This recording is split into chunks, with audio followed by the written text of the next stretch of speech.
We have questions from section 1 of the Japa retreat, and we'll go through them very quickly.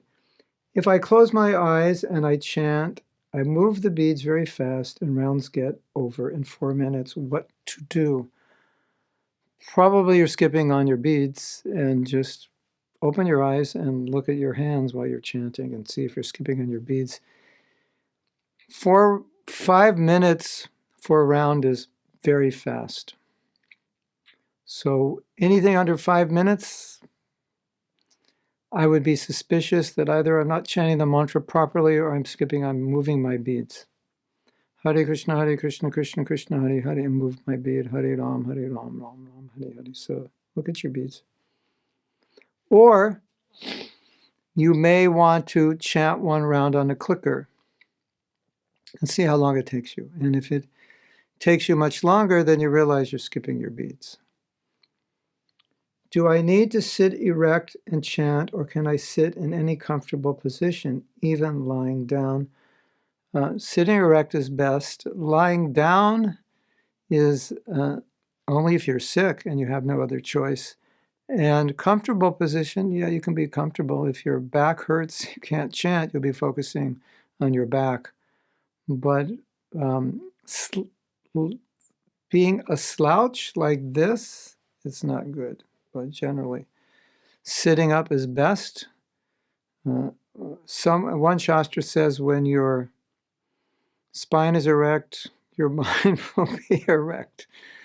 Your mind will follow your posture. Energetically also, you'll lose energy. But comfortable, yes, you don't want to be uncomfortable because then you're focused on your pain.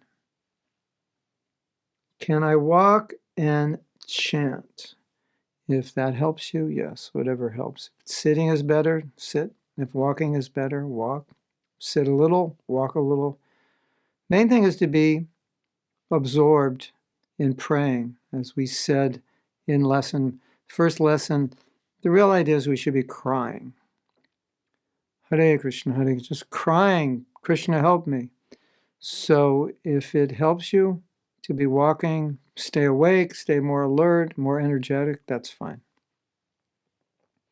Is it necessary to take a bath in the morning and chant, or one can chant without taking a bath? The answer is yes. You can chant without taking a bath, and you can chant before taking a bath. It's sometimes better to be clean. I've heard that Prabhupada, when he lived in Vrindavan in the winter, didn't bathe until noon because it was so cold. So, as there are no hard and fast rules in terms of when you can chant or what you're wearing or whether you're clean or not, that's something for you to experiment with. Perhaps getting up and just washing your face and first thing chanting helps you. It's better if you take time to get ready, maybe for some reason that doesn't help you or gets in the way. Generally, we do things when we're clean.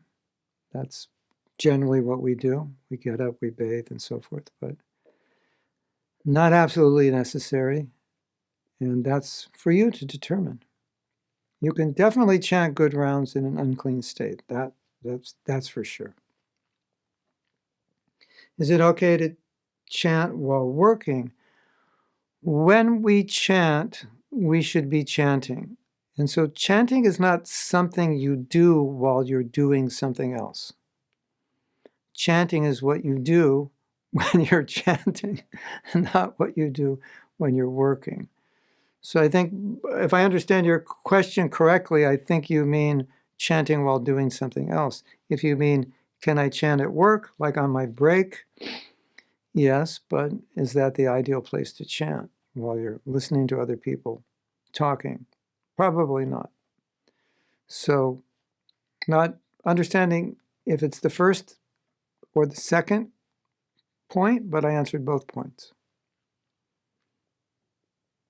After I complete 16 rounds, is it okay that I continue chanting but inattentively or while doing some work? Prabhupada said we should always be chanting. Sometimes Prabhupada would see a devotee and they would be waiting for something and not doing anything, and he'd say, well, you should be chanting. And so the question, this is a common question, it comes up, well, once I finish my 16 rounds, especially if I'm trying to chant attentively, and now I can chant more, but I'm doing other things while I'm doing it. Is it really that beneficial? Is it valuable? Kirtaniya Sudahari, we should always be chanting. And the general answer would be yes, you should chant as much as possible. The more, you can say, and the tattvic answer, the answer of truth, is that if I'm chanting very inattentively, it's not so beneficial. But then one may say, well, is it more beneficial than not chanting at all? And generally, we would probably say, or many devotees would say, well, it's better you chant, even inattentively, because who knows what your mind's going to be chanting if you're not chanting. I have a personal perspective, and I will just share this, and you can deal with it as you want. What I realized through doing a lot of work on my own japa was this japa blueprint is very important. So as I improve my japa, then every time I would chant, or the next day it would be a little better, next day a little better, or it would be more consistently better because I was trying to improve it. And I was a little concerned if I'm just chanting, I've chanted my 16 rounds and I'm just chanting, I was a little concerned that if I just chant inattentively, it may start impacting my normal japa because, I've chanted a few rounds while I was driving and I chanted a few rounds while I was cooking or just chanting, and I'm not really focused. That may spill over into my japa, that I start to chant my normal japa in a less attentive way because that's what I'm used to doing. So that was my personal concern because I found that to be true. And I was just very sensitive to the samskars, to the fact that we are creatures of habit and whatever we do could create a habit. So that's something for you to determine yourself. I can't say that would be true for you. But it seemed to be true for me that I would start to kind of revert to bad habits because I chanted a lot of very inattentive rounds, and that's the way I would begin chanting the next day, even though I had worked my way out of inattentive chanting. So that's something to consider.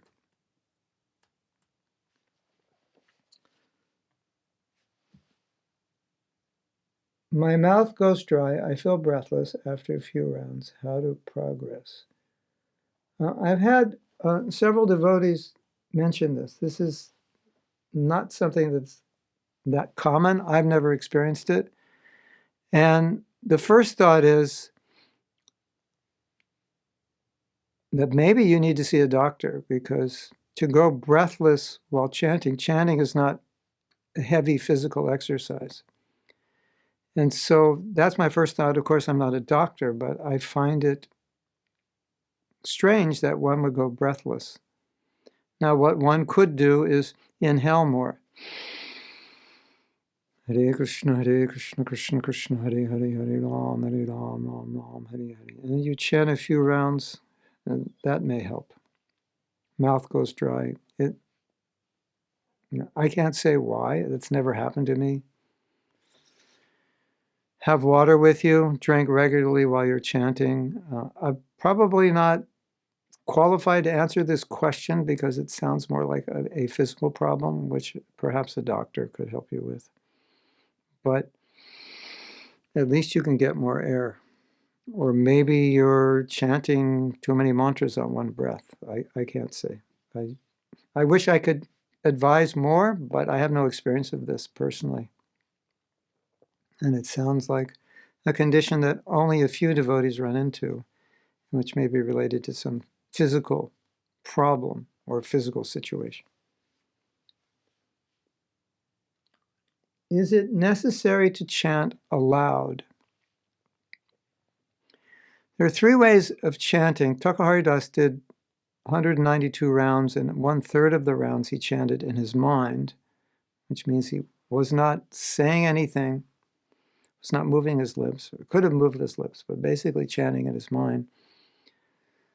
There's another kind of chanting, which is where you chant very softly. In fact, the word japa means soft.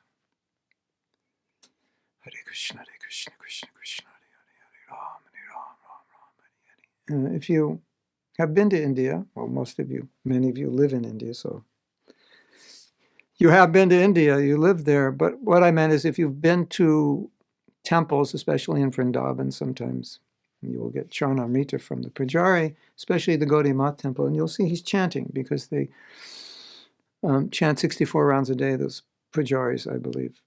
And you will see them, but you won't be able to really hear, and you'll just see his lips moving. So that's a kind of japa where it's not really audible to anyone but yourself, and maybe not even audible to yourself exactly because you're just moving your lips. It's very, very quiet. And then the third kind of japa, which is sometimes referred to as kirtan, interestingly, because it's out loud, is the way we normally chant japa, Hare Krishna, and some devotees chant louder. And sometimes Prabhupada would say himself that sometimes I chant loudly. When the mind is wandering, I chant very loudly, kind of, you could say, to drown out the mind. I have found that chanting softly can be very helpful. For other people, this is personal. For other people, it could put them to sleep.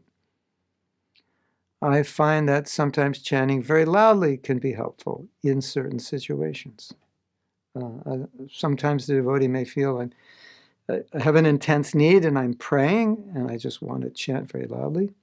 Other devotees have said that even though I'm chanting softly, internally, inside, I'm screaming. So I'm chanting Hare Krishna, Krishna Krishna. But inside it's Hare Krishna, Hare Krishna. That's how I feel. So not necessarily does the level of the volume of your chanting indicate the intensity of your chanting. We shouldn't equate that. But sometimes you may feel that you need to chant loudly, it's fine. Or you may feel it's more meditative to chant softly, and that helps you, that's fine.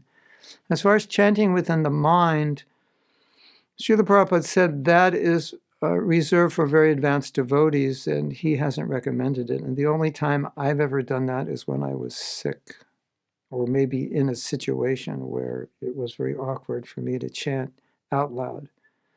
But it's not recommended, but it is a process, perhaps when we are very advanced.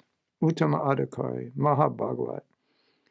Then we may, like Thakur Haridas, chant in our mind for 64 rounds and chant softly 64 and then chant loudly 64. The reason Thakur Haridas chanted loudly was for the benefit of other living entities. Interesting. So that may be, when you're walking through the forest, you may want to chant loudly to benefit all the millions of entities in the forest. Can one chant without beads? The chanting on beads is to regulate the number of rounds we chant. Also, touching tulsi is purifying. And so this is a tradition of chanting a fixed number. Lord Chaitanya chanted, sometimes he chanted on his fingers because he was traveling or he was carrying things. So we can chant on fingers. I've tried that, but it's I ended up meditating more on my fingers than on japa. But if you're used to counting on your fingers, then you're, 1, 2, 3, 4, you're doing 10 and you're counting this way. So you'll get to 100 and then 8 more. Of course, this brings up the question of clickers. Should we chant on clickers? I haven't seen the verse anywhere in Shastra about clicking, but the verses are about counting. So in a broad sense, you could say, well, you're counting on a clicker. All right, whatever. Some devotees chant on clickers. I like chanting on beads personally. But chanting on beads or on clickers is to count so that you can commit to a certain number. And if you just chant, for 5 minutes, it's not the tradition. The tradition is to commit to the certain number. Now, we have another set of that. Set of questions came under the mechanics of chanting.